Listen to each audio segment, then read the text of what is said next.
Hello, I'm Dr. Cavendish.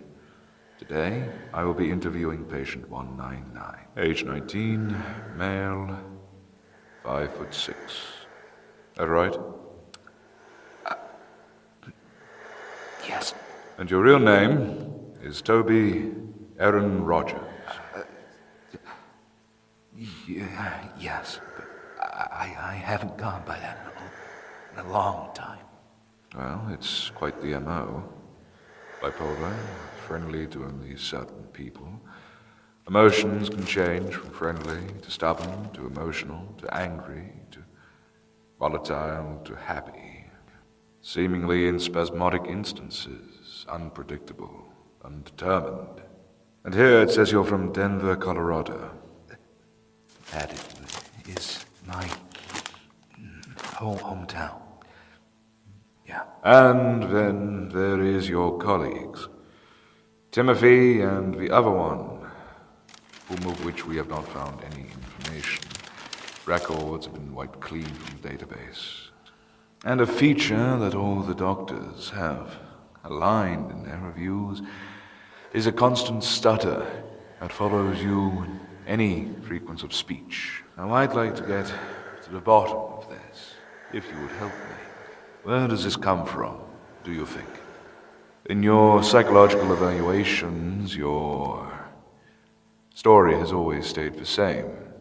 Abusive father, negligent mother, and the only person that you seem to have ever been fond of in your family, in your close family, was your sister, Lyra?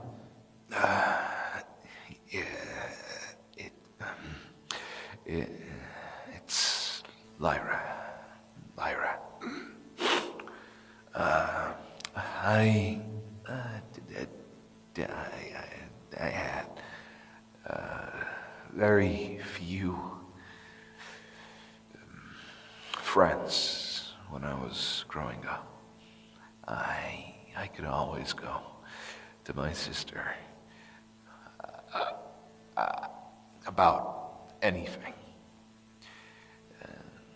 If I was picked on at school, she would comfort me, make me feel better.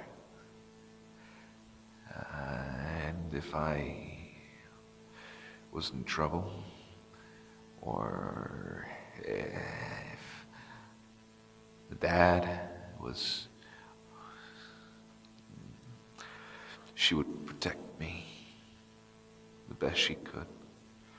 I see. And this constant abuse from your father, it was a constant thing in your childhood.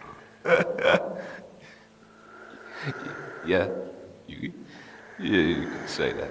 Well, it's very natural for young, impressionable children to close themselves off into a place of isolation, mentally, sometimes physically.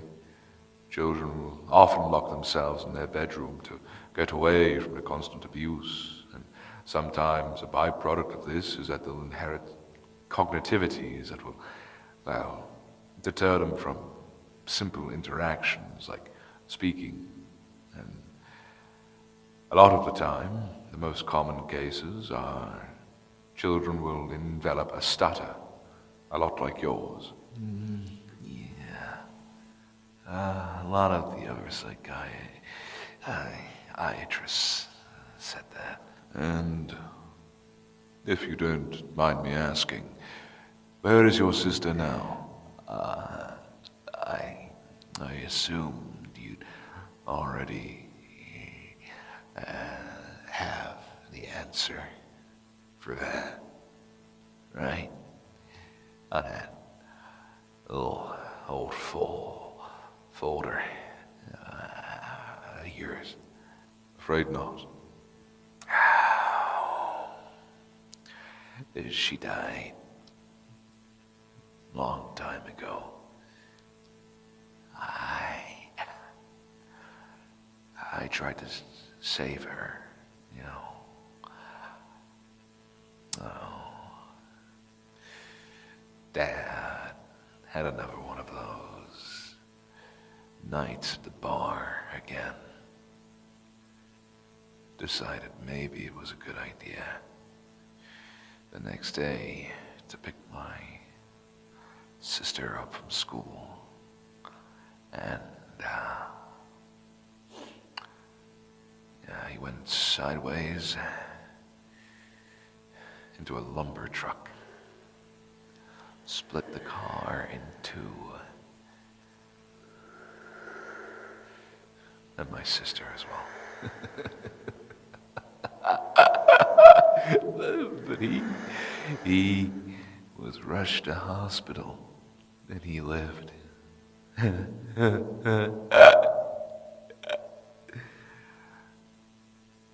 Well, not for much longer. I took a pillow and I put it over his face.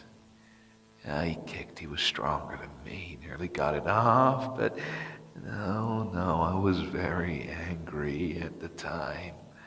There was nothing he was gonna do to get that pillow off of his face. He tried. He had a broken arm, so he didn't really have much choice. And I waited until he stopped moving, stopped kicking around. And the doctors came in. They found him dead. And the police, they're not dumb. They were able to figure out what happened. Trace back to me being his last visitor, and gave me a visit. A look at my mom's face when she saw me getting cuffed out, escorted to a police car. It was the only time I actually ever saw a look of anything on her face. Usually, she's either too busy doing her hair or whatever kind of complacent, mundane, motherly stuff she's usually doing. But no, that time, she looked at me. She looked at me.